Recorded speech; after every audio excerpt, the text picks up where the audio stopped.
What I remember from September 11th is I was in my second grade classroom, and I remember sitting on the carpet, and our teachers had heard about it. I didn't really know what was going on, but they turned it on the TV, the news on the TV that was up, mounted in the corner, and I just remember seeing fire and the towers like pretty much exploding, but I wasn't really sure what was going on. I think our teacher kind of explained it a little bit, but not a lot. We mostly just watched it on the news, and then I remember everyone was getting picked up from school early and everyone was leaving, and I was kind of confused.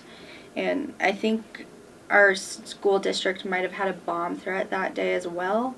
And so I know there was a lot of chaos, and parents were coming into classrooms getting their kids.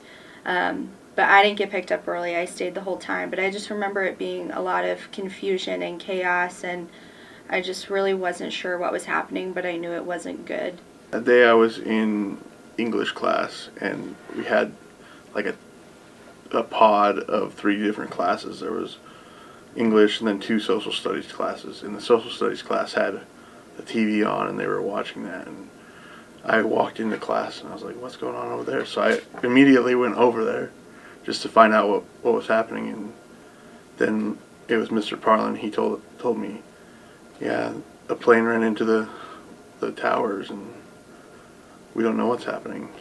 And then just our whole English class sat in with the social studies class, and we just sat there and watched it. Then the rest of the day, we kind of watched it in every class, just the whole coverage, so we saw it over and over and over again. So it was a recurring theme. That night we went to a volleyball game, Wood River versus Kearney Catholic, and it was at the Viero Event Center, and it was quiet there for like a minute. They talked about it, and it was just really one of those moments. I had a foreign exchange student at the time, and he was really nervous that he was going to have to go home, and we told him, no, you're not going anywhere. It's nothing to do with you, and just remain calm. I mean, stay the course. You're going to be here. And then later on, we went back from the game, and my dad's like, we need to go get gas. So at 9 o'clock at night, we drove into Grand Island, and we all got gas, and there was lines at 9 o'clock at night just to get gas. And it was just a weird thing. I remember finding out pretty early in the day. It was probably, I think, 9, 10 o'clock our time.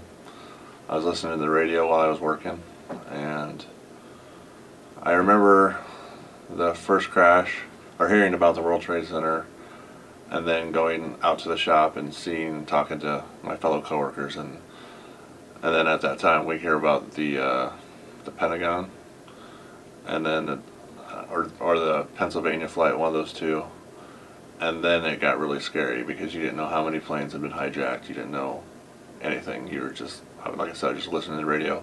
And I remember going to the NewYorkTimes.com trying to figure out what was going on, and they really didn't have much information, but it was a scary time. Then I remember we went to lunch over at the 4th Street Cafe, which doesn't set very many people, but I remember there was like 8 of us. We were all just eating lunch and watching the news. And what else I remember about that is afterwards, after work, I remember going down to a soccer match down by Fauner Park, and the cars were lined down the block trying to get gas. It was like a surreal moment, just seeing all these vehicles trying to get gas. I don't know if they were thinking it was the last time they'd ever get gas, or I don't know. And that's about all I really kind of remember from that day. We were in Grand Junction, Colorado, and traveling home to Grand Island. My husband and I were staying overnight in Glenwood Springs, Colorado. And I woke up in the morning, and we had the TV on and was watching the Today Show. My husband's sleeping, and I'm kind of watching it with half an eye, brushing my teeth and doing that. And I'm watching the towers fall, and I'm thinking, what movie are they touting? And pretty soon I'm watching them a little more, and I can see the smoke and the people running and carrying on. And we're 2 hours behind New York in Colorado. So I woke my husband up and said, "Oh my God, we've been attacked." And he got up and we watched it for quite a while. And then we're getting ready to check out, and we were told that they've closed the Eisenhower Tunnel. We can't leave town, so we had to spend another night in the hotel, which really wasn't a big deal. But we went and spent the day at the hot springs in Glenwood Springs, and there were probably 40 or 50 people from around the country there. And 2/3 of them were on their cell phones trying to get home or, call somebody at home. And we did the same thing, called the folks and said, we're here, we're okay, we're just here. And we spent the day in the pool, commiserating with everybody else and watching the jets go overhead. And flying low, you could really tell who was doing what. And, listening to the news as it went on. The next day they opened the tunnel and we, came home. But at that time I was working for an airline agency here in Grand Island and went from working 12 hours a day to 12 hours a week because of the crackdown on flights, and they weren't moving anybody around for about a week after that. I think what we should take away from 9/11 is that we can't forget that it ever happened and how big of a deal it really was. Not even then, but now. And it's definitely a part of our history. We talk about the kids in school now, they are learning about it as a historical event, and that's something that a lot of us have experienced and have lived through. But just because it's the anniversary doesn't mean that we shouldn't remember it any other time.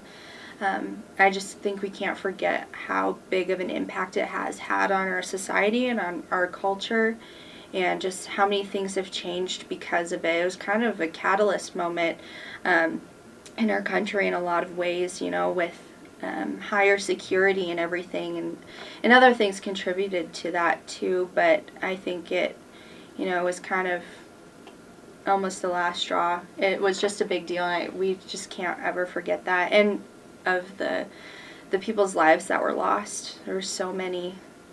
I think what we should really take away from it is just to never forget that it happened, but also to never forget what happened afterwards. We came together as a country. It's possible, especially at a time like now, it's possible to be together as a country. I think it's really important to, bleed red, white, and blue and believe in your neighbor. It's just something that you should do. Older I've gotten, the more I've realized there's a lot of heroes that didn't get media attention, that you've never heard of, you never know their names, and they probably perished in that whole ordeal. And basically, don't forget, we're surrounded by everyday heroes that never get the attention they probably deserve. That we don't know everything there is to know, and people can surprise you. Conspiracy theories and rumors aside, I know that there was chatter going on about this at that time in the intelligence community. I don't know that anybody could have paid more attention, or should have,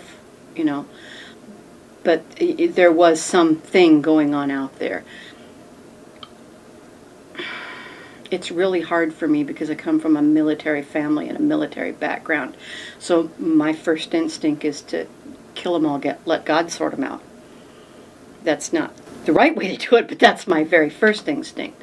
My second instinct is we need to take a step back and start checking our facts and checking our assumptions at the door and see what's really going on. Because we've gotten in so deep over our heads since 9/11, we're having trouble finding the outdoor, and we're just piling more and more crap on top of everything else.